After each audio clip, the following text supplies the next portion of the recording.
The following program contains the opinions of the host, guests, and call-in participants.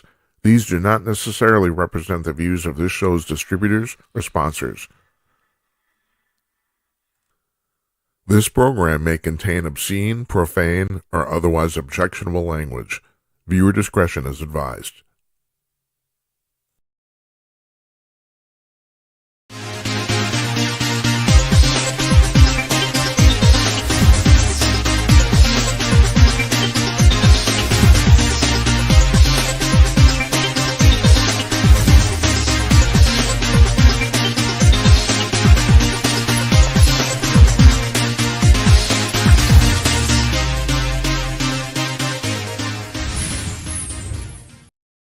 Greetings, people of Earth.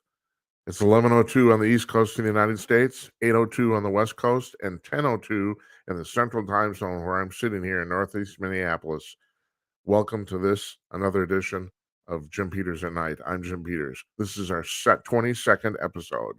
We've been doing this now for 7 weeks. We have a doozy of a show for you tonight. Our guest is Dr. Patrick Moore, former co-founder of Greenpeace, a climatologist. He wrote a fantastic book. I'm going to put it on the screen here because I'm learning how to do this shit. I can learn. I'm a learner. Here you go. There's this book. It's called Fake Invisible Catastrophes and Threats of Doom, and we're going to talk about it.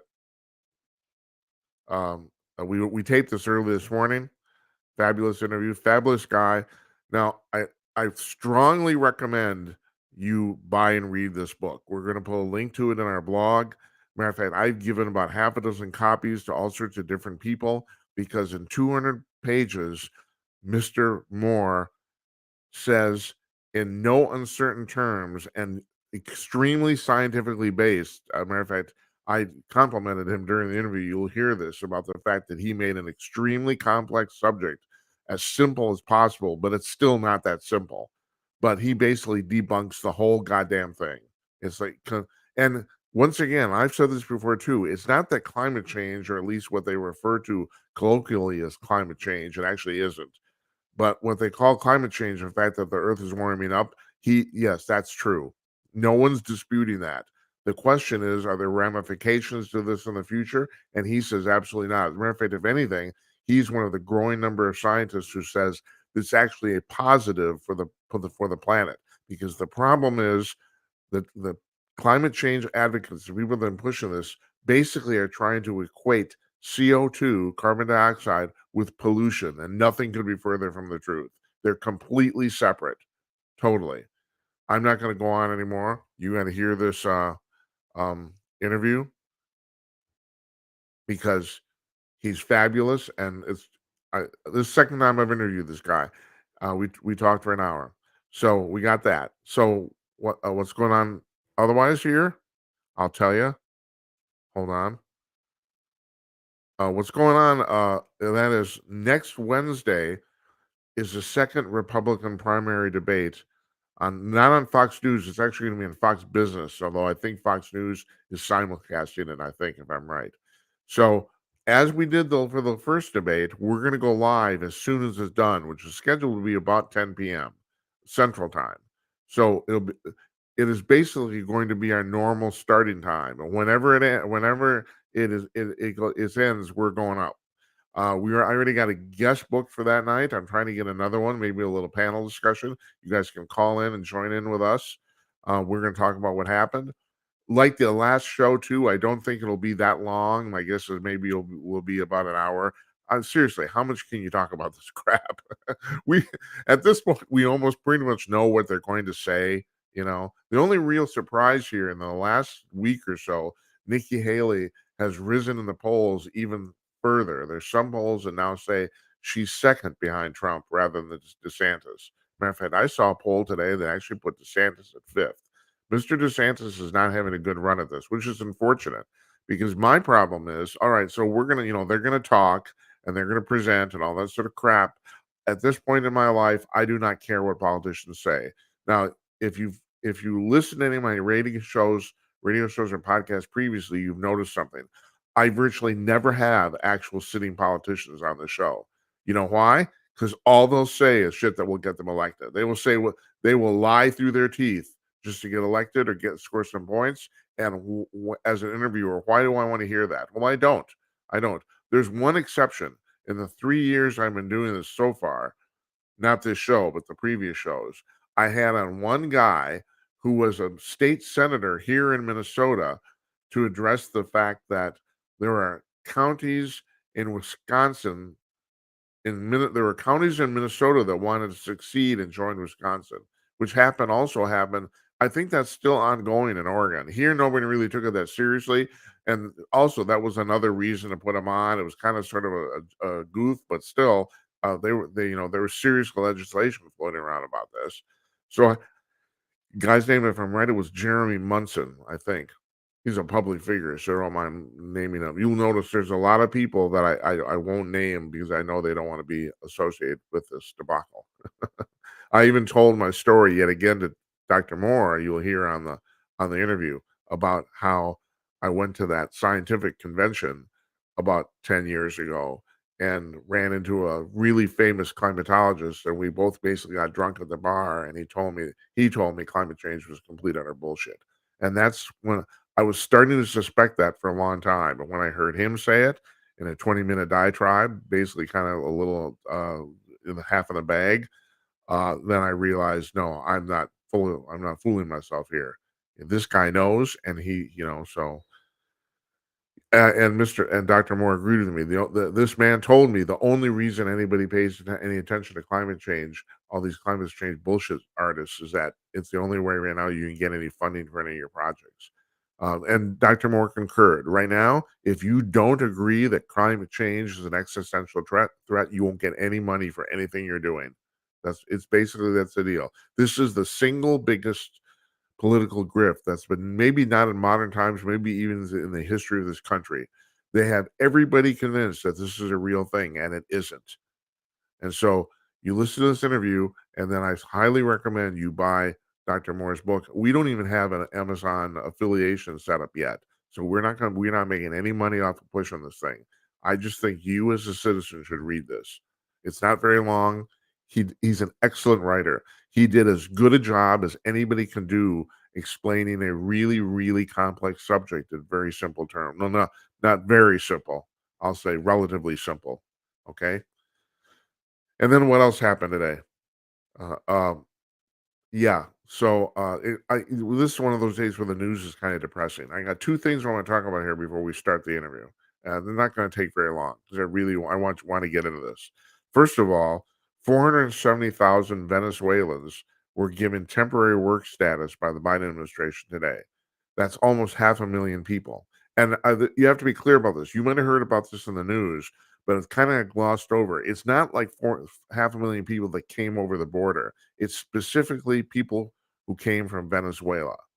I don't know why that is, why they made that distinction, but it is. Maybe it's because they had to make a distinction. I don't know.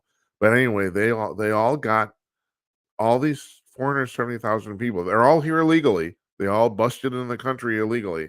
They're getting temporary work visas, and along with that, social security numbers. And there's a lot of states in the United States where if you have a social security number, you can either register for vote or to vote, or you can get a driver's license and then you can register to vote. That's crazy. And I've been saying this for 3 years now, or actually 2 years.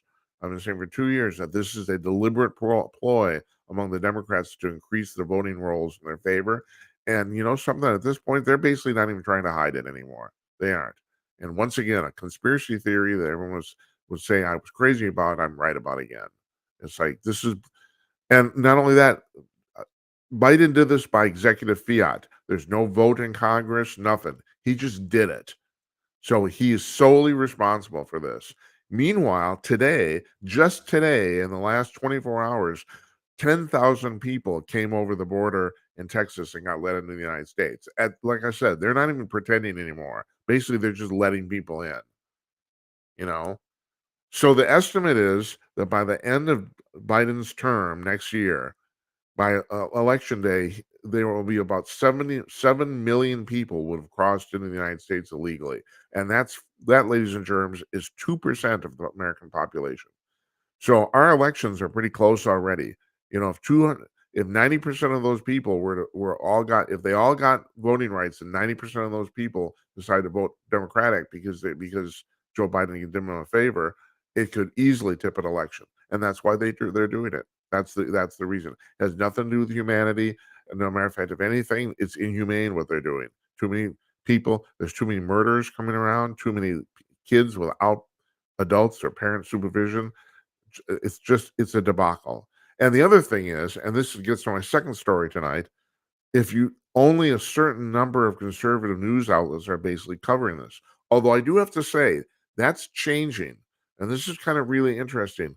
CNN for the first time is starting to cover this. The other thing that's happened in the last week or so, and I made allusion to this I think last Thursday, is that the the mainstream press, which has been covering for Biden since since he started running for campaigning for president from his basement. They've been covering for him. They're starting to bitch and moan about his performance all of a sudden. There's an article in the New York Times today about the UN meeting that he was at, which was highly unflattering to him. I mean, and at this point, they're starting to call him out. Now, I don't know if you saw any of this footage. He gave a speech at the UN in front of the General Assembly where basically about one quarter of it was unintelligible because he can't talk. He's mumbling, and you can't even make out what he's trying to say. Then he did another thing. I can't. Well, there's this, and that is Luis de Silva from what? And where's he from? Chile. I can't remember. He basically insulted Biden right to his face, and he at a podium, and Biden didn't notice. It's like he didn't even react. He didn't notice. He just didn't. It's like. And so anyway, all of a sudden, the mainstream press is starting to kind of turn on the president a little bit. But that said, our friend David Strom at hotair.com, he ran this article, and we're going to post this on our blog too, because I've seen few. David's a fantastic writer, and also like me, he's really pissed off. Him and I have different mediums. He writes, I talk. But here's his article is called Liars, Nothing But Liars. You can go to hotair.com, HOTAIR.com, and read this. And what he's talking about, or what the article is actually about, is Merrick Garland's testimony before Congress yesterday. Garland lies through his teeth, just completely lies. I mean, it's like if they were actually calling him on perjury for this, he'd easily be impeached. I mean, he's flat out lying. Now, I've always wondered what drives this guy, because he comes off as dishonest to the core, and I'm wondering if this is a guy. The Republicans denied him a nomination of the Supreme Court during the Obama presidency, and I'm wondering if he's just driven by rage or revenge. I just wonder that, that he decided, well, they fucked me, I'm gonna fuck them.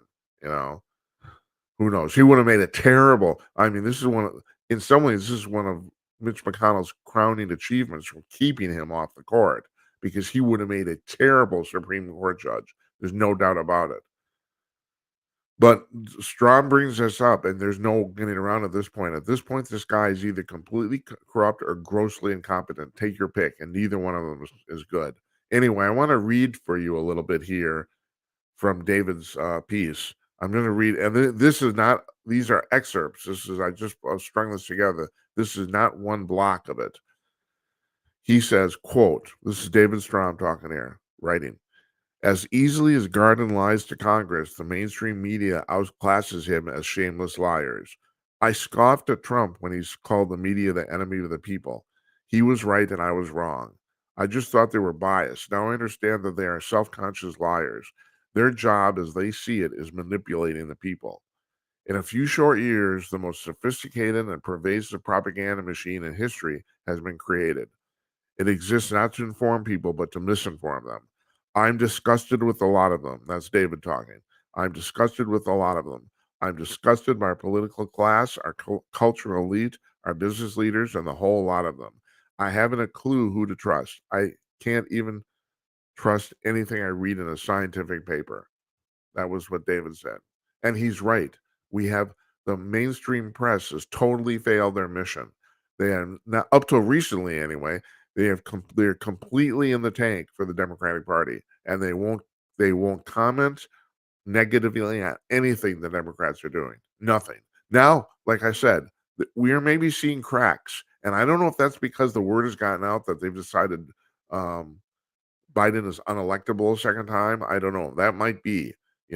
I do not. These people, when I mean these people, I mean the leftists.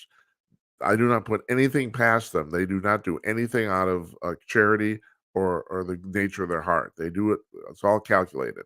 So I'm assuming that maybe, I've said this before, and Tim Conaway, who's also running for president, who's a former magazine editor, edited like a dozen publications over his career, and he says I'm giving these people way too much credit for being smart. He said they're not that smart, but I still maintain this, that there's some secret online forum somewhere, private forum, where a lot of these left wing journalists have access to, and that's where they discuss this stuff.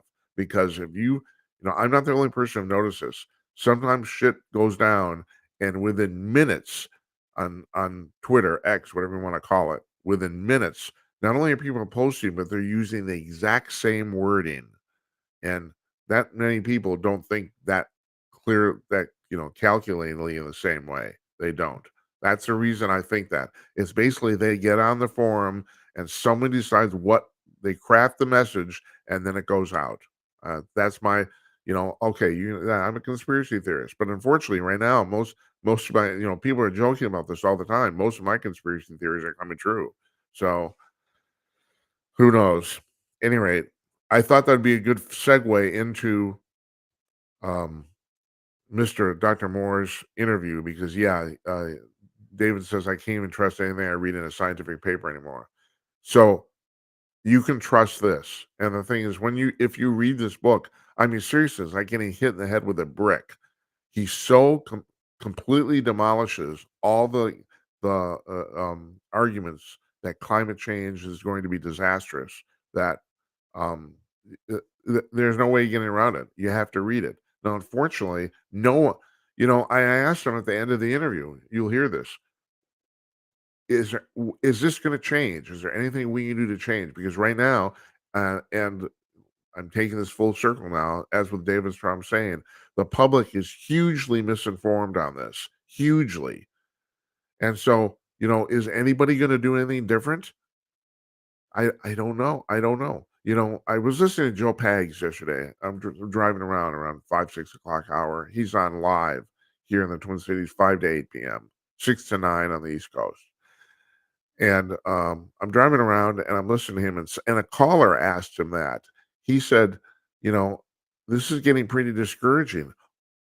It's like all these people are lying for the proletariat, and how do we get a word in edgewise? How do we tell people this is all bullshit? Because the primary reason, I mean, as propaganda, this is working totally. I mean, my mother buys this hook, line, and sinker. She's 99 years old, but she's still sharp as a tack, and she believes if CNN says something, she assumes it's true, and it's complete utter lies. Now, the thing is that's been reflected in their viewership. I've talked about this before, and I might talk about this after the interview tonight too. I'm going to give you a few minutes, an opportunity to call in if you want to call in after this, after the interview's done. But CNN's ratings are basically nobody's watching anymore. Except my mother, and a few other people. But in the press world, in journalism, the Fourth Estate, CNN's watched a lot. And that's because they're a left-wing organ. I think saying CNN is more left-wing than even the MSNBC is, and they have a declared bias. I have no problem with the declared bias. People bitch and moan about Fox News, but we know what Fox News bias is. We know what MSNBC's bias is. CNN is extremely biased, and they will not, for the life of them, admit it. They still call themselves an objective news source, and nothing could be further from the truth. That's where the original lie starts right there. I don't know what we're going to do about this, but what Pags was saying is, this caller asked him the same thing. He said, in his history, in his experience, what he's decided or learned that is you have to pound away on this stuff over and over and over again. And sooner or later, people start to get it. I had a friend of mine who worked as the assistant press secretary for Jesse Ventura when he was governor of Minnesota. Now, that's a whole. First of all, I'd love to get Jesse on the show. I don't know how to get a hold of him, and I might still try. I'd love to, because he's a fascinating guy. He did a pretty good job as governor. I think people thought he was going to be a transformational figure, and no, he didn't completely upend the government. He didn't, but he still did a pretty good job nonetheless. And I remember my friend who was worked in his press office said, she said, we've realized now that when we start putting out a message, as soon as about the time we get sick of pounding it, about that time the public just starts to catch on. And that's been my experience in the entertainment business too, is that you have to keep pounding and pounding and pounding until sooner or later people do start to notice. So, okay, so the CNN's just noticed there's a border crisis. Well, it's been going on for 2.5 years. You just noticed. Oh, that's great. I can make an argument. You get paid to notice, but whatever. All right, folks, we're going to go to our interview. This is Dr. Patrick Moore, co-founder of Greenpeace, climatologist, and author of this book, Fake Invisible Catastrophes and Threats of Doom. I'm glad you're around to listen to this. Here we go.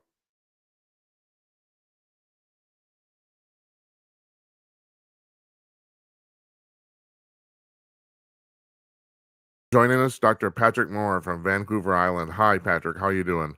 Hi, Jim. It's a beautiful day here on the north end of Vancouver Island. Summer's still with us. And you're a beautiful man, Patrick. And you have a lot of very important stuff to say. So I want to start with this, and I'm sure you're probably tired of telling this story, but could you tell our viewers how you were one of the co-founders of Greenpeace? Well, Jim, I grew up in the wilderness of northern Vancouver Island on a floating logging camp, my dad's logging camp in Winter Harbor.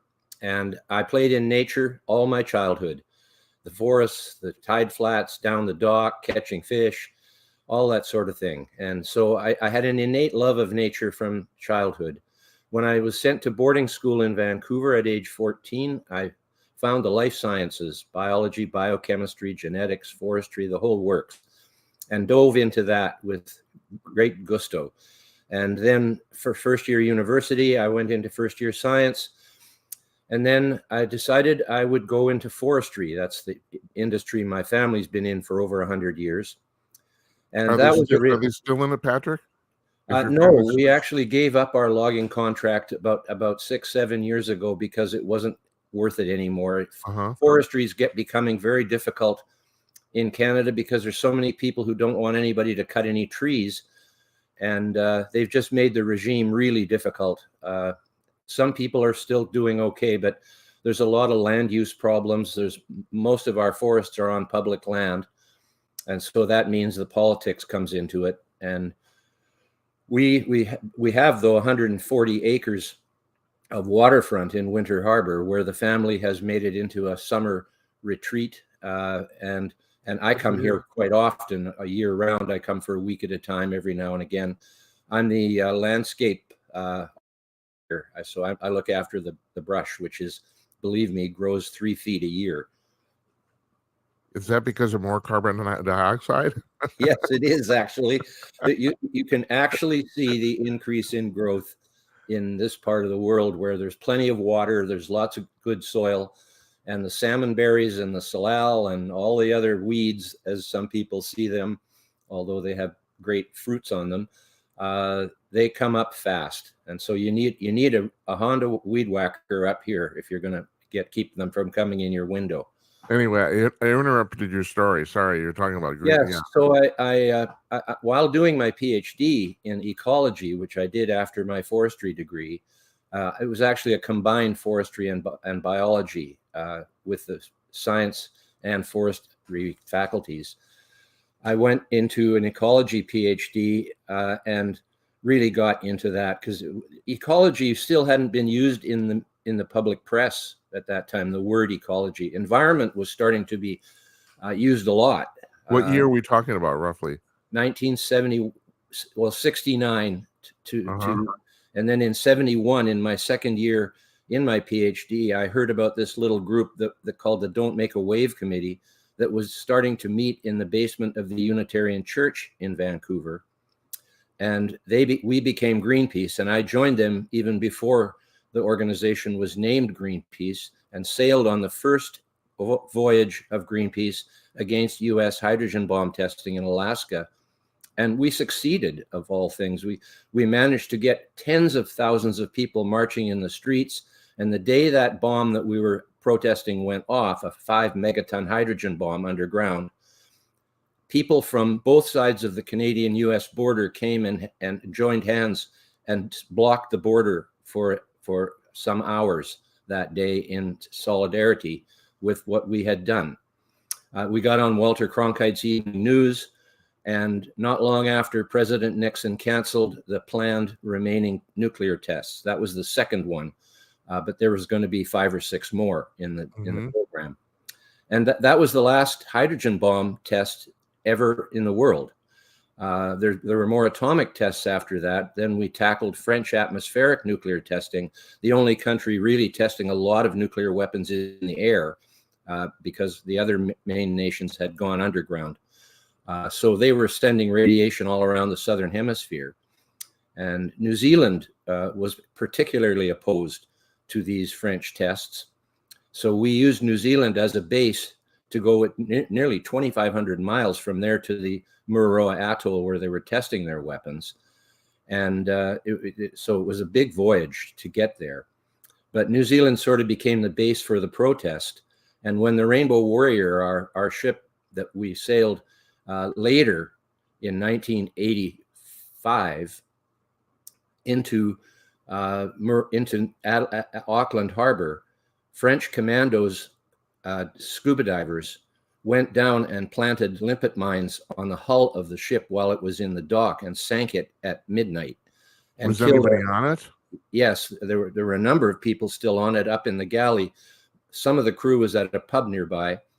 Did anybody lose their life? Yes, the Fernando Pereira, the photographer, when the bomb went, there were 2 bombs placed, one midships to sink the boat by the engine room with a big compartment. The other one at the rudder propeller assembly to disable it permanently. Because if you smash that up, you're not going to be building an old boat again. Right. So Fernando was sleeping in the rear of the ship in the bunks at the back. And he went down to get his $10,000 worth of camera gear off the boat before it went down. And the second bomb went off about 1.5 minutes after the first one. And he was just down there, and it knocked him out and he drowned because the hull filled with water and he was unconscious. That's sad. Yes, they killed one of our people. And I guess that was, along with the harpoon going over our heads out in the middle of the Pacific Ocean into a sperm whale, that went around the world. That was 1975. And this was 10 years later.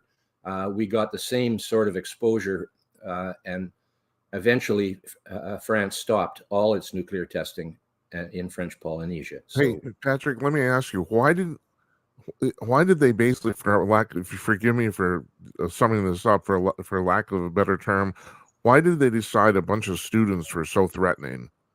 Why would you know, I find this unbelievable that they actually blew up your boat. I mean, I just find this crazy.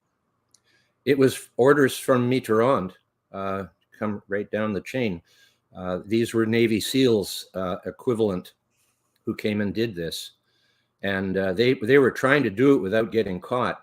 But, and you know, we didn't know who did it at first. How did you catch them? Well, they left a small inflatable boat that had a label on it saying "Made in France." I'm sorry, I should have laughed. This is not funny, but still. Okay, that's how we found out. And most of them got out through the airport before they were caught, but 2 of them were apprehended in the airport, and that caused a huge diplomatic row between France and New Zealand. France said they wouldn't buy any more lamb from New Zealand if they put them in jail, but they did put them in jail. But then 2 years later, they agreed to let them go to a French island nearby. And then a short time after that, they went back to France to a kind of hero's welcome. Mm-hmm. I don't know what's wrong with France that they thought that way or did those things. Patrick, they're French. I know the United States looks down upon them fondly. So you were at Greenpeace at the beginning, and how long were you there? 15 years. And why did you get out? I got out because, well, in 1979, we created Greenpeace International, which now included New Zealand, Australia, France, Germany, Netherlands, England, UK, and other countries. And we had an international board of directors, of which I was one I was actually the chief negotiator in this formation of Greenpeace International. Was basically the settlement of a lawsuit. The other groups that we created decided they would leave the parent organization and take all the money with it. And so we challenged them in San Francisco for copyright and trademark infringement. And the day before that was to come to court, they came forward to negotiate a settlement. And so we created a settlement which made me into one of the international directors. And David McTaggart, who was the leader of the Renegades, ended up becoming the chairman, which was fine with me at the time. That we got our way. We didn't get all broken up into making Greenpeace into something that didn't have any meaning anymore, really, or no center. So as Greenpeace International, we moved forward in a number of really important campaigns. The campaign to stop whaling had been done prior to that. But then we stopped the slaughter of 250,000 baby seals nursing at their mothers off the coast of Newfoundland in the late 1970s. And then in the early 80s, we focused a lot on toxics. The United States and Canada had pretty good air and water pollution rules by this time, but Europe and the UK did not. Most of the rivers in Europe, the River Rhine, the River Elbe, and the Thames in Britain were basically dead because factories were still dumping their waste in pipes going underwater, so no one could see it happening. Mm-hmm. And forgive me, I'm under the impression the Thames is still notoriously dirty, right? No, there's lots of fish in it now. Oh, there is. Okay. Yes, good. And most of the rivers have been returned to reasonable health because we took our what we called our river boat. It was a smaller boat than the ones we used on the ocean, which were like 150 foot. This was like a 75, 80 foot boat. And we went up the rivers and divers went down and plugged the pipes so that the waste backed up into the factories. Oh, that's fun. The newspapers liked that angle. And so we got a lot of publicity for doing that. And eventually much better and stringent rules were applied to waste dumping. Hey, Patrick, let me ask you something. And this is not a loaded question. I'm a big fan of yours. Is there anything you did in Greenpeace that you regret? Yes. I went along with the opposition to nuclear power, nuclear reactors. I didn't campaign against them, but I didn't speak out because if I did, I'd be thrown out immediately. And that was definitely a wrong position. The environmental movement should have included nuclear energy with nuclear medicine rather than with nuclear weapons. It's a beneficial use of nuclear technology. And aside from Chernobyl, no one has died in a nuclear accident.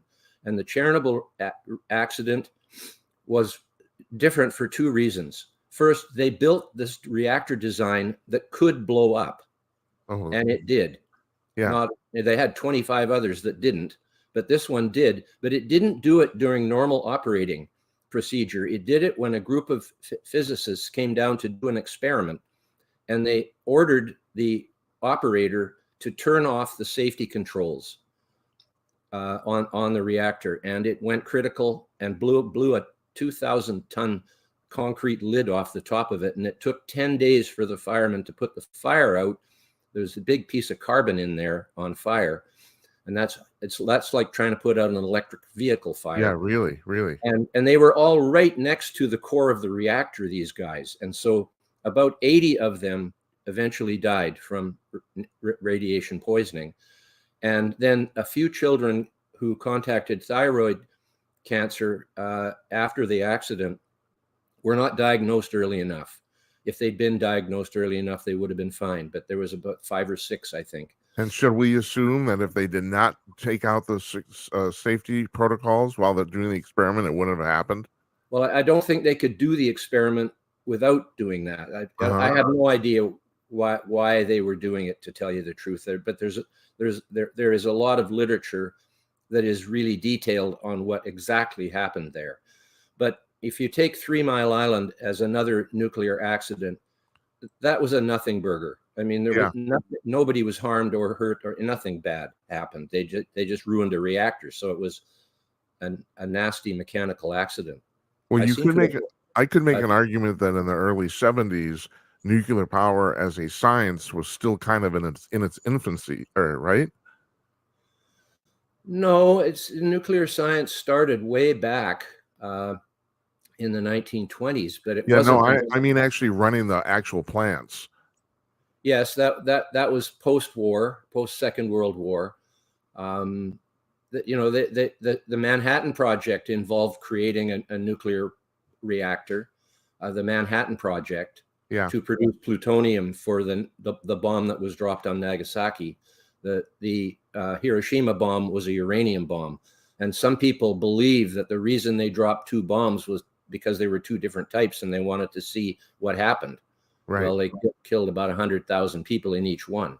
Yeah.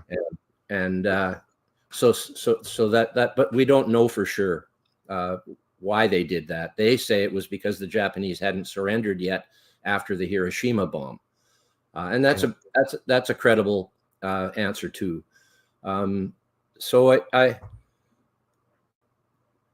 think that it's coming now that nuclear energy will have a revival, because they're soon going to find out that their wind and solar fantasy is just that. And not only that, it's going to cost trillions of dollars wasted down the river. And I'm under the impression that now, especially the French, because they use it so much, we've pretty much gotten rid of all the potential problems in nuclear power. Am I right about that?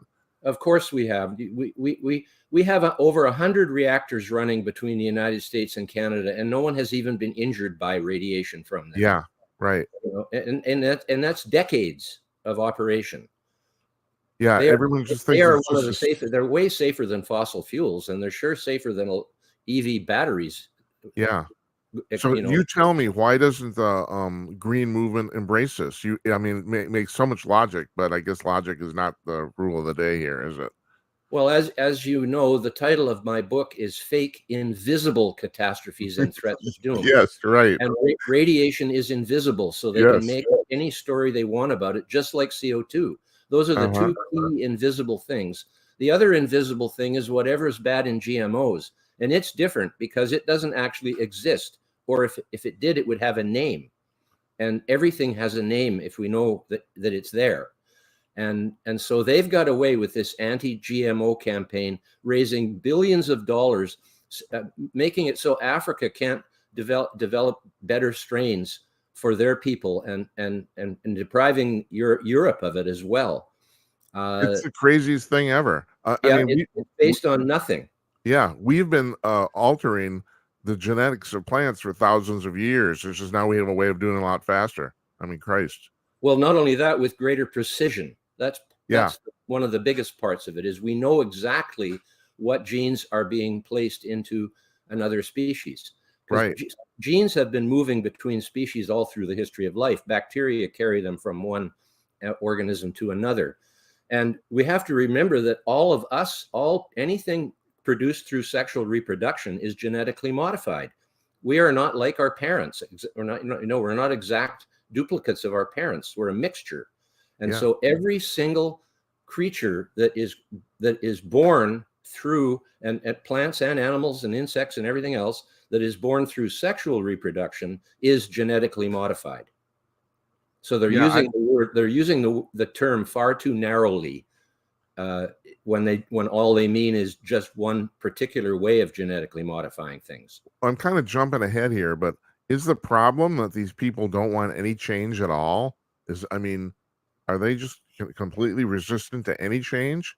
Well, at the leadership, I mean, you got to remember there's the leadership, and then there's basically the followers, right? And the followers are led to believe these things because I don't know why, but people are always worried about the future and scare stories about the future, because the future is unknown and unpredictable. So if you can put fear into the hearts of people about something bad that's going to happen in the future, you can control them easier.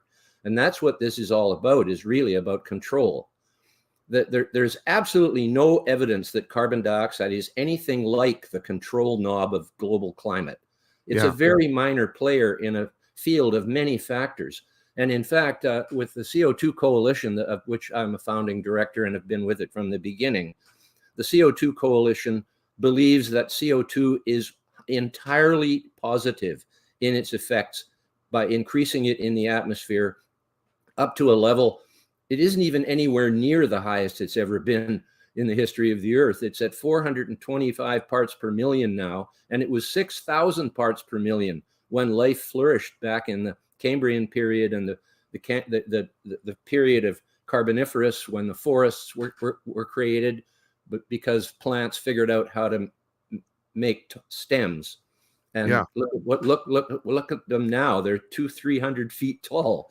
And that all happened through periods when CO2 was far higher than it is now. And you put in your book, you talk about the fact that if CO2 gets below 150 parts per million, basically everything dies, right? Yes, and it got down to 180 in the most recent glacial maximum 20,000 years ago. When the oceans get colder, they absorb gases from the atmosphere. And when the oceans get warmer, they give off gases. So coming out of the most recent glaciation into this this Holocene interglacial period that we've been in now for about 10,000 years, the ocean gave CO2 and other gases back to the atmosphere and brought it up to 280 by the time we came along and started playing around. And now we've taken it from 280 to 425. And greenhouse operators all make it up to 800 to 1200 to get optimum growth of their plants. And you can you even get higher growth going up to 2000. But there's a financial issue that the higher you make the CO2, the less increase in growth there is up to a certain point. Right. So you brought up in your book about the fact that a lot of the people, the climate change people say that even if the CO2 increases, that the food produced by plants is not necessarily any increase in nutritional value, but like you just brought this up, which is the reason I'm bringing up that basically greenhouses prove that's completely bullshit. Yes, they do, because there's no evidence of that, but it's invisible. You see, the nutrition is invisible. Yeah. So they can just say that. Right. They say a lot of things that no one can see for themselves. If you can't see something for yourself, you're easily victimized by people who make scare stories out of it. Yeah. And lies. And this is also true for things that are remote. This is my universal theory of scare stories, that all of them are based on things that are either invisible to you or are so remote, like polar bears and coral reefs. That's why they are the icons, because the average person can't go and count the polar bears or see the Great Barrier Reef to what extent it is. Yeah. But there's two things I can say. One about polar bears. When I was just in an audience of 500 very intelligent people, PhDs and geologists and all kinds of people. And I said to them, how many of you have heard of the treaty that was signed by all polar nations in 1973 to end the unrestricted hunting of polar bears? One person put up their hand. And that's usually about the same in any audience. Coca-Cola didn't tell anybody about that when they used the polar bears to get sympathy for their product. And so the truth is, polar bear population at that time was down to 6,000 to 8,000. And it was wildlife biologists that went to the governments and said, you've got to stop unrestricted hunting of polar bears because too many people can afford to go up there now in a plane and hire an Inuit guide and go and get some rugs for themselves. So that's what happened. And today there's between 30 and 50,000 polar bears, and they're fat and happy. So, and also, it's good that some of the ice melts off the Arctic in the summer, because then the sun can get onto the Arctic water and grow the plankton for the krill, and that are eaten by the fish, that are eaten by the seals, that are eaten by the bears. So if the ice was covered 100% all year, there'd be hardly anything for the seals. Yeah. And so it's a kind of a perfect situation right now for polar bears. And the same with the Great Barrier Reef. They said in 2016 that 93% of it was dying. Well, that isn't dead, is it? No. Or they said it was in its final terminal stage, as if there Right. were other terminal stages before the final one, just to make it extreme statement. The truth is, last year they announced that the Great Barrier Reef had the largest extent of coral since they've been studying it intensively in the last 36 years. So it isn't dead, but not many people hear the good story. Most people heard the scare story back in 2016, 2017, when they said the coral reef was dying. And they use the word bleaching as synonymous with dying, whereas bleaching is just when the coral animal ejects the phytoplankton that is in symbiosis with it inside the coral. And then they choose a new one. And you'll often see, when I dive down in Mexico, there's one coral there that's really prominent. And you can tell it's a staghorn coral. And some of them are green and some of them are brown.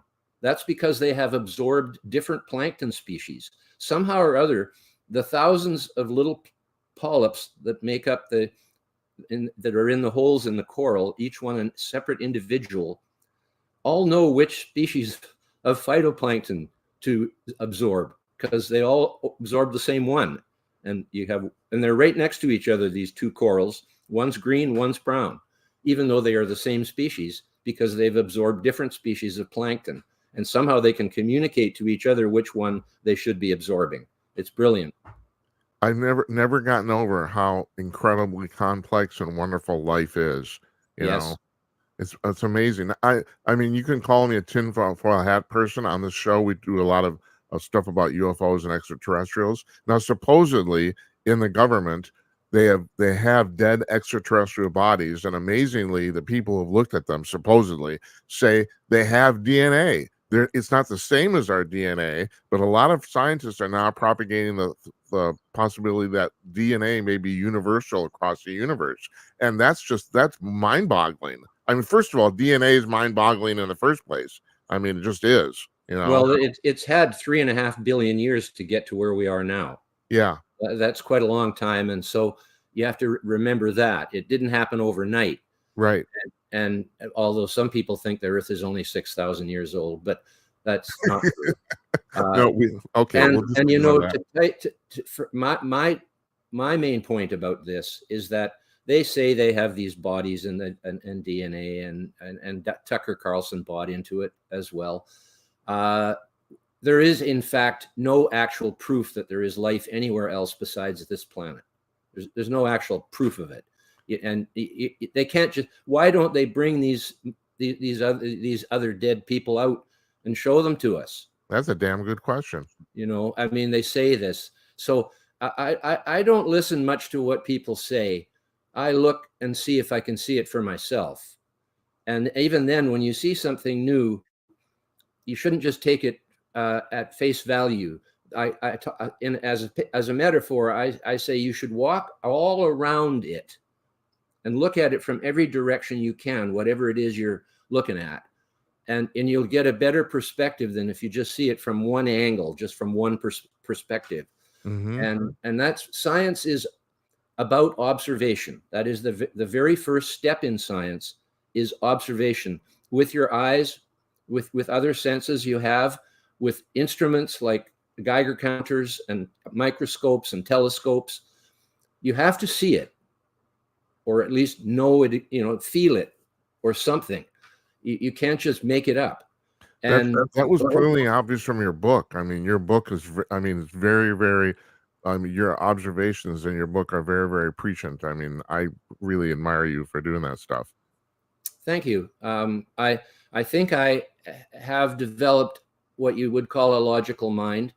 And I know that, some people think that science is just another thing. It's not. It's a special thing. It has to do with a very disciplined approach to discovery. The discovery comes at the end of the process. When you observe something, you say, oh, that looks pretty interesting. I wonder if that's a cause-effect relationship going on there. Then you repeat it over and over, and you try to eliminate any interfering other factors from what you're doing. And so you say, okay, I've got it. I have now verified that this is a cause-effect relationship because every time I do it, it's the same. And then you put it out into the public, and that's called replication. So there's observation, verification, and then replication by other people. And if other people take your work and get the same answer, you now have a theory. At first, it's just a hypothesis. But when you prove it through replication in the real world, whether the light gets bent but when it comes around the sun, for example, if you can show that 100 times that the same thing happens every time, you've got a cause-effect relationship. And that is what science is all about, is finding out what causes what. And speaking of cause and effect relationships, you mentioned in your book the fact, and I found this really fascinating.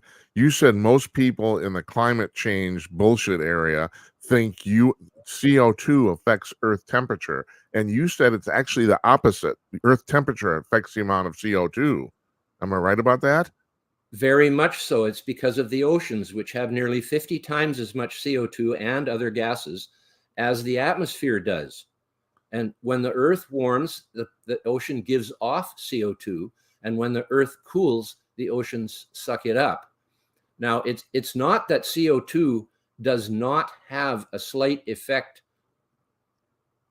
on the big mix, but it's such a small factor that almost any other thing can overrule it.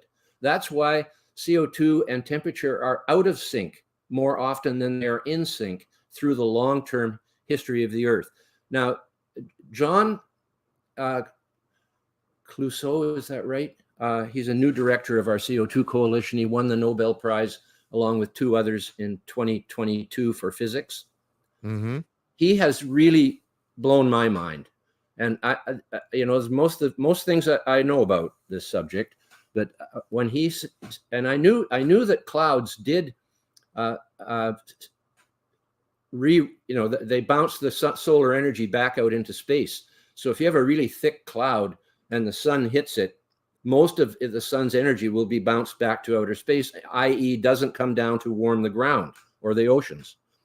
So he says that the percentage of the Earth is about 50% always covered with clouds, but it changes. So sometimes it might only be 40%, and other times it might be 60%. And that makes a huge difference to how much solar energy reaches the Earth, the surface of the Earth. Because the clouds are like a mirror bouncing it back. Mm-hmm. And so this is far more important factor than CO2, is the percentage of clouds. And then there's the solar cycles, which are also significant. So the climate catastrophists are trying to make it out that CO2 is the only thing we have to think about when we're thinking about climate, and that it's also a great threat to the Earth. The fact is, we are in one of the coldest periods in Earth's history right now. This is called the Pleistocene Ice Age. We are in an interglacial period, one of 40, during this 2.5 million year Pleistocene Ice Age. Yeah, anybody can look it up. But the global warmists are acting as if the ice age is gone. No, it was just the most recent glacial maximum that took us into another interglacial period, no different than the previous interglacial periods. And in fact, it's still getting colder at the coldest.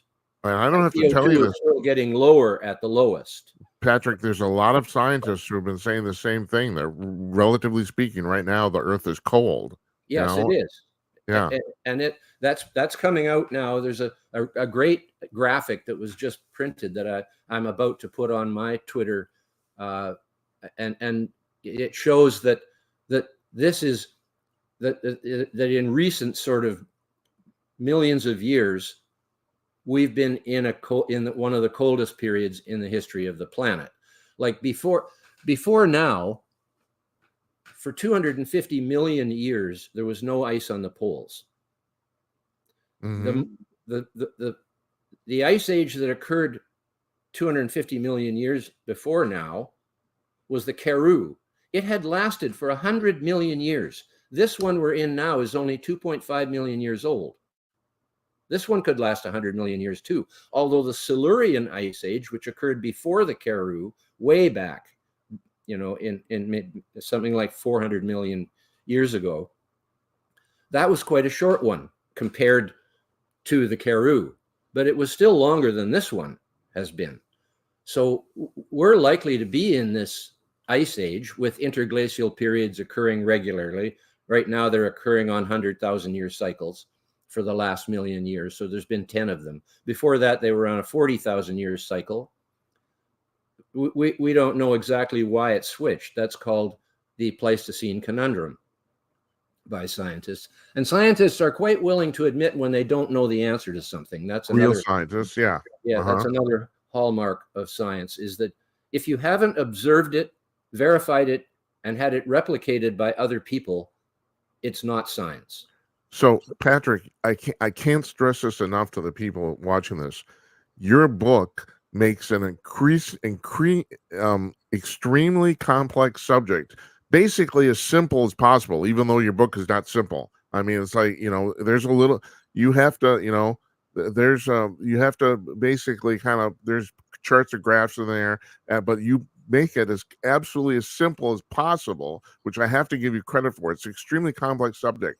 Now, what is with these people who think that we have a government and we have officials who can barely understand anything, and now they're talking about modifying the climate? I mean, am I going to shoot myself? What the hell's going on here? This is bullshit. Well, what's going on is you find out that a lot of billionaires are very narrow in their understanding of the world. They got there by one type of invention or another. Right. Bill Gates is my favorite example. He's a bonehead when it comes to this subject. He is the one who wants to put chemicals into the stratosphere to block the sun.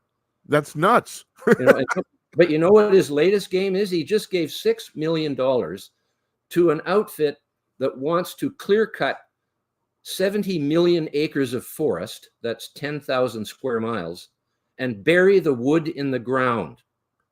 So that it can't rot and send CO2 back into the atmosphere, which the trees pulled out. So they're thinking that if we would take all the trees in the world and bury them in the ground and keep doing that every time one grew, that we wouldn't have any wood. It's the craziest thing ever. People don't seem to realize that wood is by far the most important renewable resource in the world. There's nothing comes close to it. Right. And yet that the Greens are basically against forestry.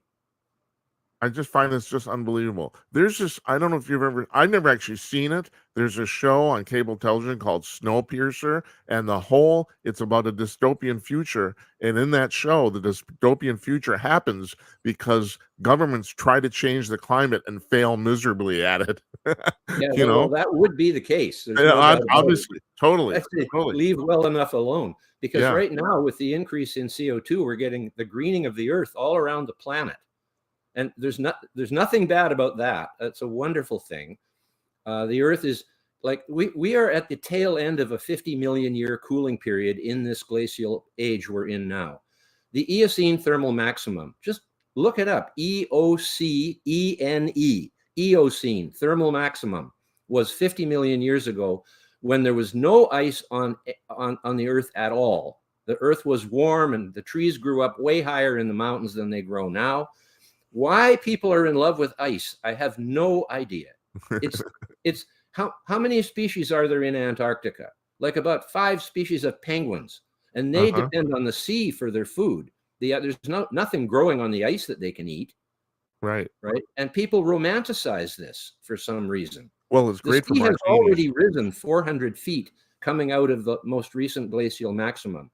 Some people call it the last ice age. Yeah. Which means it could be the final one. Last can not just be the most recent one, but also could be the final one. So they use that language because it isn't the ice age. It's just one of 40 interglacial periods within the ice age. And it's the most recent one, not the final one. We're actually on the way into the 85,000 year decline in global temperature into the next glacial maximum. So if I could ask you to speculate for a second, there's a lot of scientists who are saying actually the real danger to the Earth is getting too cold, not too hot. Well, it's already too cold in the sense that the poles are uninhabitable. Yeah. Basically, I mean, for most species, the only species, like people say that the polar bears are threatened by global warming, right? And by climate change. If it wasn't for climate change, there wouldn't be any polar bears, because if there wasn't any ice on the Arctic, which only happened, you know, it started about 3 million years ago, but it wasn't like it is now until a very short period of time in Earth's history, maybe, a million years, say. And it was the Eurasian brown bear that turned into a polar bear, because the ice came and Eurasian brown bears could go out on the ice and hunt seals, and they turned into polar bears over hundreds of thousands of years of evolution. They can still mate with the brown bear, which we call grizzly bears. They are an old world species, but they came here across the Bering Land Bridge during these glaciation periods, glacial maximums in this Pleistocene. Before that, there was no way of getting across, because until the Pleistocene Ice Age happened, there was no land bridge, because there was no ice age. Right. And so you had the bears, the only reason polar bears exist is because of climate change, getting colder. And you had ancient humans basically walking from Russia to Alaska, right? They did indeed, and it was 15,000 years ago, when the sea was still nearly 400 feet lower than it is today. And you think of coral reefs; they say they're going to die because of the sea rising a few feet, and it's going to drown all the Pacific Islands. The corals have grown up and down 400 feet 40 times during this Pleistocene Ice Age. When the sea goes down, the corals have to go down with it. Corals can't grow 40 feet up in the atmosphere. So, and then when the sea comes back again, comes 400 feet, they have to grow up with it. That's why there's so much limestone in the world today. Part of the reason. Limestone is made from shellfish, including corals. And that's what's resulted in the CO2 going from 6,000 ppm 500,000 years ago, sorry, 500 million years ago, to what it is today, had gone down to 180 from 6,000. That's almost all been caused by the formation of fossil fuels. That's a very minor part of it. It's the shellfish and the calcium carbonate made from calcium and carbon dioxide in the sea, where they have sucked it out of the living system of flowing through life. They've sucked it out and put it in the sediments at the bottom of the sea, where it's turned into limestone, marble, and chalk. The White Cliffs of Dover are made from the skeletons of microscopic coccolithophores, which are a phytoplankton, in other words, a plant that photosynthesizes and is at the base of the food chain in the oceans. But 100 million billion tons of carbon as carbon dioxide have been turned into calcium carbonate by shellfish making protective plating for their bodies, like clams and mussels and barnacles and crabs and all the many species, and corals are 50% of it. Over the millennia. It's taken millions and millions of years for them to do this. But when marine life figured out how to make armor plating for itself out of calcium and carbon dioxide, it presaged the end of life. They didn't do it on purpose. Say that again. It presaged the end of life because it had got down to 180 during the most recent glacial maximum. And then we come along and start replenishing it. Right. No other species could have come and replenished it. It was going to keep going down. Yeah. And it would only be a 2 or 3 more 100,000 year periods when it would go down below 180. Right. And then things would start to die. Right. And then it would warm up and it would go back up again for a period of time. And whatever hadn't died would flourish somewhat. And then it would eventually go down to where it never came back up above 150. And that would be the end of life. And that would be maybe 1 million years from now, but that's a blink in nature's eye. Yeah. So we came along. We are actually the salvation of life on Earth, because no other species could have figured out how to use the fossil fuels. and put the CO2 back in the atmosphere again. You see, most people don't realize that the fossil fuels we are emitting all came from the atmosphere and the ocean in the first place, and were lost to the cycle. That's why it has continuously declined. We're lost to the cycle in sediments on the land. The coal is all made from forests that have become buried. And most of that happened in the Carboniferous period, 300 and some million years ago. And in the sea, the shellfish have been responsible for 90% of the loss of carbon dioxide. Again, there's 50 times nearly as much CO2 in the oceans as there is in the atmosphere. And that wasn't the case when the atmospheric CO2 was 6,000 ppm, but it was still nowhere near as much as was in the oceans, because they're at equilibrium on the surface. You got to remember, the oceans cover nearly 3/4 of the Earth's surface. Right. And the atmosphere and the oceans are contacting each other at that interface. And there's an exchange of gases between the two, depending on the temperature of each. And there's a law that's written down. I forget its name right now. But there is a physics formula for this exchange of gases between the, I've almost got it, but it's back in my mind there somewhere. You said in your book, if I get this right, so correct me if I don't, that there's about an 800-year lag between the temperatures of the ocean matching the atmosphere, or is what's it, the transfer of CO2 from the oceans to the atmosphere and vice versa? Do I got that right? That's right. In other words, the cause-effect relationship is that the temperature causes the CO2 to change. Right. The temperature of the ocean. And the temperature of the ocean is dependent upon the cycles of warming and cooling of the Earth. Yeah. Which during the Pleistocene Ice Age, it's a miraculous situation. First there was the 40,000 year cycles, and then there was the 100,000 year cycles. And these are in sync with the Milankovitch cycles, which are based on Jupiter's gravity. The gravitational effect of Jupiter causes changes to the temperature of the Earth.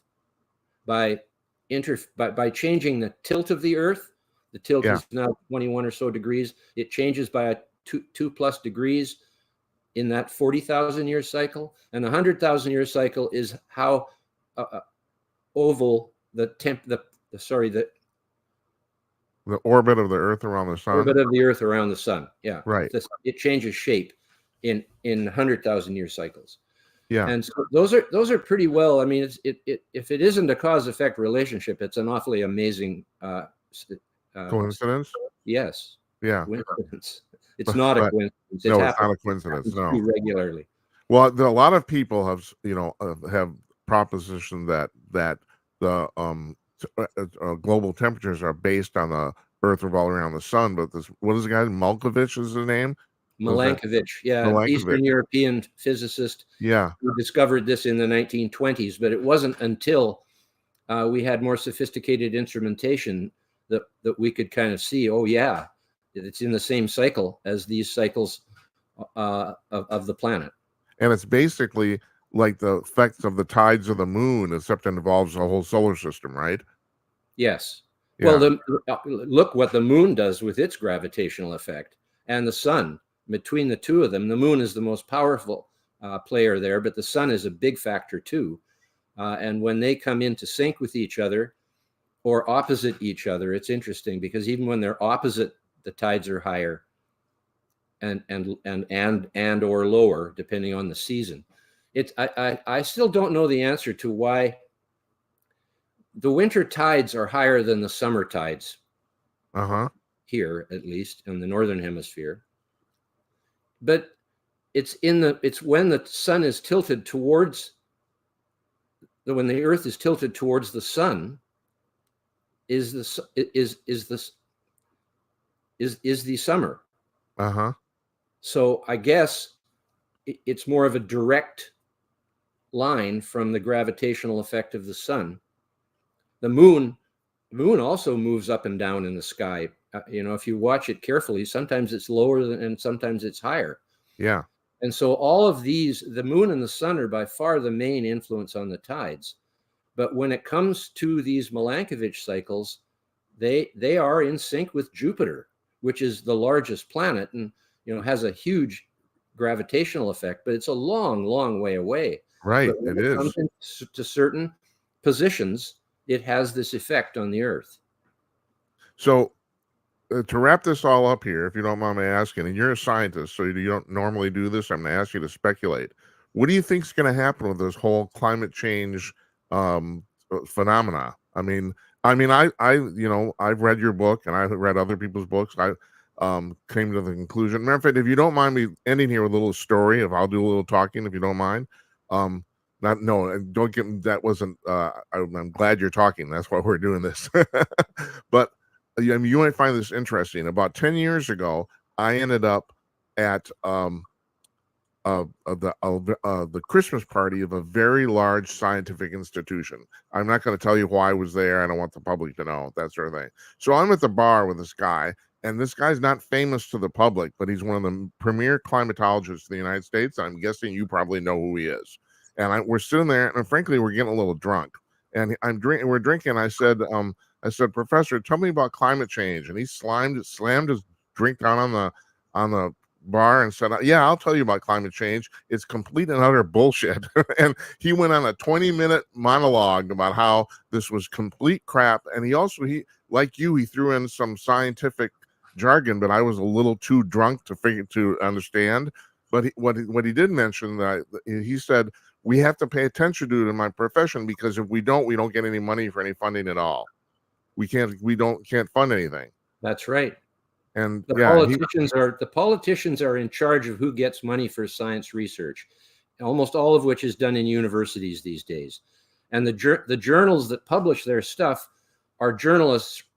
They used to be scientists in charge of the scientific documents, but they're not anymore. They're journalists, and they have taken it over. And the politicians and their bureaucrats have taken over who gets the money. That's the quiet part. Then they come out with this paper saying that CO2 is definitely the cause of this or that. And that gets the megaphone of the media and the activists. And that's what we're stuck with.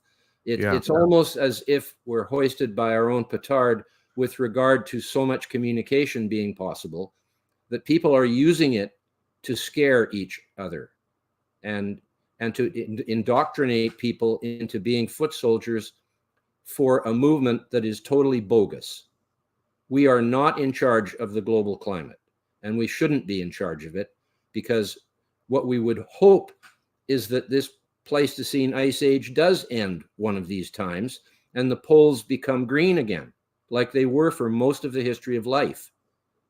This is a cold period. They say that the coral reefs are threatened by warm seas in Florida right now. The warmest oceans in the world have the highest coral biodiversity. It's called the Coral Triangle. It's in Indonesia, Philippines, and Solomon Islands. I'm going there for the third time this November to snorkel with 600 plus species of coral and 2,200 species of reef fish. The second warmest ocean in the world is the Caribbean. In the 50,000 years that the Earth has been cooling out of the Eocene thermal maximum, they have lost 50% of their species because it got colder. If the Earth warms, even considerably, as it was in the Eocene thermal maximum, that's not going to happen anytime soon. But say if it did, coral would spread far wider than it is today. Coral likes warm water. It's not like it's boiling or anything, or going to burn you if you get in it. 30 degrees, 35 degrees Celsius. Our bodies are 36 degrees inside. And we want it to be cold out? No, we don't want it to be cold. I don't know if you saw this, Patrick, but the general of the Secretary General of the UN literally said this week, he said the era of global boiling has begun. Yes, I know. Yeah, global boiling. Crazy freaking. Our bodies are 36 degrees Celsius. Boiling is 100 degrees Celsius. So basically 3 times that much. And of course, we don't want the oceans to boil, but there's no possibility of that happening. There's a possibility that we might get 1 or 2 degrees of warming, but it appears more likely, we're about 300 years into this warming period, which is a cycle that started 6,000 years ago. Yeah, and you do say in your book that over the last 300 years, the Earth has warmed about 1 degree Celsius. Is that right? That's right. And the first half of that, we weren't using any fossil fuels, and it warmed at the same rate after we started using fossil fuels as it did before. Right. All these graphs are easily obtainable, but my book is even more easily obtainable from Amazon. Yes. Fake Invisible Catastrophes and Threats of We'll have a link to it on our blog. And I can't tell you how many copies I've bought and given to people. It's like there's no better argument to the BS of climate change than your book. That's what I think. And God bless you for writing it, because only you could describe it in such. It's like I said, it's an extremely complex subject, and you make it as simple as possible. Which no offense, it's not simple, but you made it as simple as possible. I think that's quite an achievement. I really do. I believe that any grade 9 student who has studied science to some extent will have no difficulty reading my book. I agree. When I use a big word, I explain what it means. Right. If you graduated from high school, you should be able to read this. That's right. I agree. Totally. Oh, there's no doubt if you've graduated from high school and you've taken some science that you'll be able to read everything in the book. Yeah. And there's lots of references. If somebody who read the book went and looked at every single reference I give, you would know an awful lot about climate on this earth. And most of it is contrary to what the scare people are telling us. Yeah. There's nothing to be afraid of except for hurricanes, tornadoes, floods, and droughts. They've been happening since the beginning of time, and we're not going to do anything to end them. That's what my wife talks about. We living here in Minnesota. I mean, winters here are terrible. They're just awful. But she says at least we know what's coming. It's pretty much the same every year, So pretty much. And people who are young didn't live through the 1960s.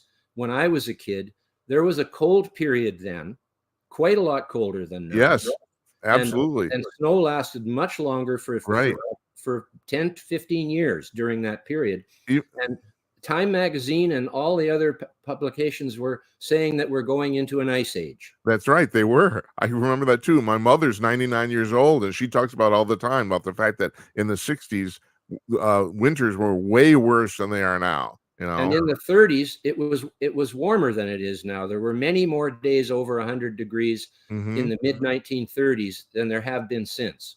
Yeah. In this modern warm period.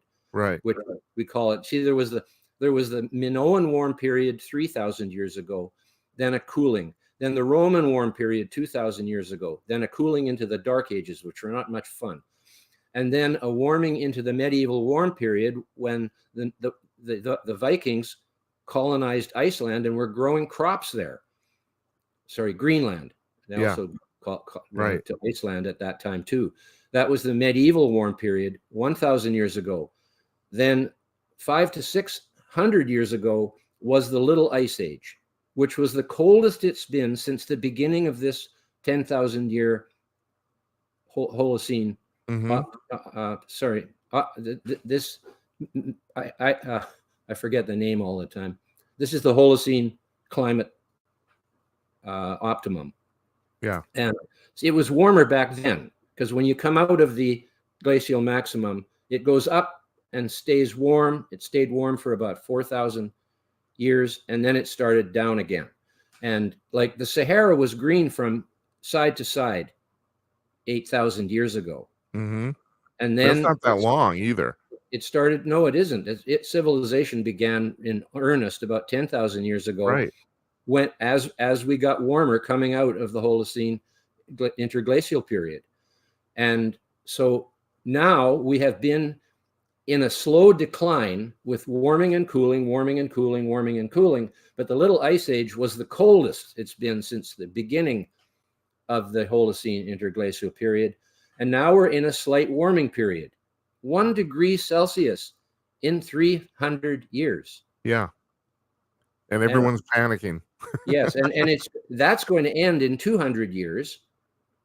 If it follows the same pattern, you can never, you can't predict the future, because even though you see a pattern that goes for 10,000 years, That's only 10,000 years, and then that pattern can end for some other reason. And this whole thing about people being able to predict into 2100 what the climate is going to be is balderdash. We can predict the weather a few days out because we can see it coming. Yeah. Right. And also, we've only been able to do that for like 20 years. Precisely. You know? Now we have early warning systems for hurricanes and for snowstorms, and you know, and there's 100 times less people dying now than were 100 years ago by population. And you bring up in your book about the fact that the problem with all the computer models with climate change, or actually anything, is that we actually don't have enough data to plug into these models to get accurate results, because the damn thing's so damn complicated. Well, it's not only that, you can't get data that's in the future. Yeah, that's true too, right? You know, even the IPCC has said twice in their documents, but they never let it out. They say, because the climate is multifaceted, in other words, lots of different factors, non-linear, in other words, you can't just do it with a straight line on things. Mm-hmm. And the most important, chaotic. Chaos is unpredictable. That's the meaning of chaos. Yeah. Is that you can't see through it into the future. And so that's why we can't predict the future, because the Earth system and the planets and all the rest of it are chaotic.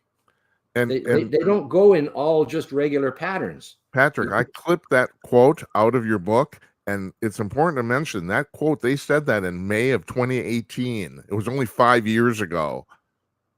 That quote you actually mentioned about the nonlinear. Yes, that was the second time they mentioned it. They mentioned it in right. 2001 and again, but they purge it basically. They refuse to recognize it, and then they go ahead and predict the future.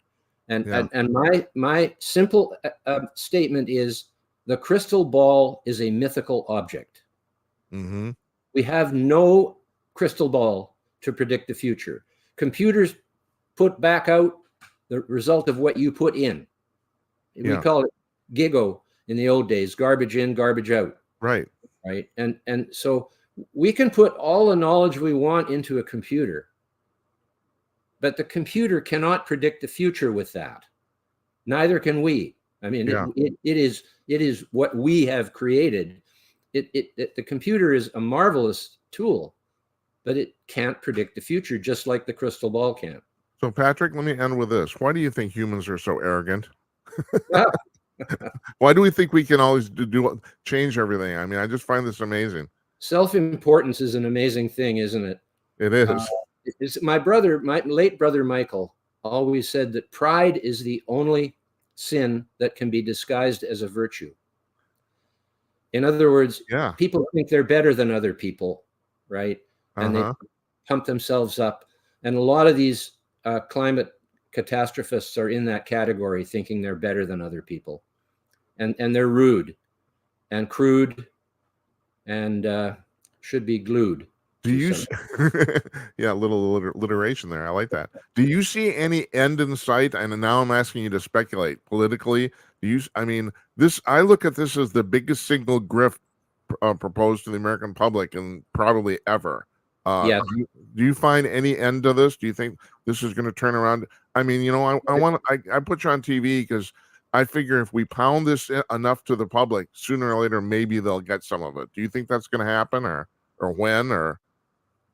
I don't know how far this can go, but when people find out that the wind and solar thing is just a scam and it's not going to work, electric vehicles fine, but it's so stupid to say that you can't buy any other kind of vehicle. Right. I mean, I live at the end of a 45-mile gravel road here when I'm up in Winter Harbor, and I'm not bringing an EV in here. Yeah. You know, I'm just not going to do it. Also, I don't know if you share my opinion on this. I think particularly the wind thing is complete bullshit. I mean, well, not only that, it's killing hundreds of thousands of birds and bats. Right. That's one of the things. It kills and millions now it's of birds. threatening to kill the whales off the East Coast, off the Atlantic coast. Yeah, I know. Following that. I think the government is giving out permits to the wind people to let them kill whales if they do. Yeah. They call it, they've got a name for it that doesn't sound like dead, but it is. And so they take, that's right. They use the word take a whale. If you take a whale, it means you killed it. Yeah. Okay. They Yeah. don't say Okay. kill That it. sounds good. Right. Yeah. That sounds really antiseptic. I'm That's good. taking a whale for dinner. I think that 50 years from now, these windmills are just going to be considered relics of the stupid past. This is a It will be stupid way less to than change. that, Yeah. Jim. I hope Less you're than right. that. I call it, I say, may they rust in peace. Yeah, that's right. Exactly. Thank you. I'm going to use that. I hope you don't mind. No, it's a good one. You use it. Patrick, it's really nice talking to you. I really appreciate this. I can't I tell you. Well, we're going to put your book up on the blog. I'm going to talk this up because once again, I think that book is brilliant. It's brilliant in its simplicity about how you took I mean, I've said this 3 times already. You took an extremely complex subject and made it as simple as can be made. And in that sense, I mean, really, seriously, you have my props, man. It's like, well, thanks for helping spread the word, Jim. I really appreciate it because everybody should know these things. yes, And, they should. and it's easy to know by reading my book because I don't make it complicated on purpose like some people do. No, you don't. That's right. That's the beauty of it. I mean, you're a great writer and a great scientist, and God bless you. It's like we appreciate it. I mean, I really appreciate what you're doing. So thanks very much for letting me have a good run at it here, Jim. That was nice that's of you. cool. That's good. We'll talk to you soon, Patrick. I hope you take care of yourself. All right. Anytime. Let's take it up. There's lots more to talk about. Yes, there is. There is. Okay. Thank you. Thanks. I will do that. We'll be in touch soon. Take care. Thank you. Goodbye. Goodbye. Patrick Moore from Vancouver, Washington. That was I watched the whole thing just right now with you. I gotta admit, just think he's fantastic. And there, it's getting back to what we were talking about before we ran the interview.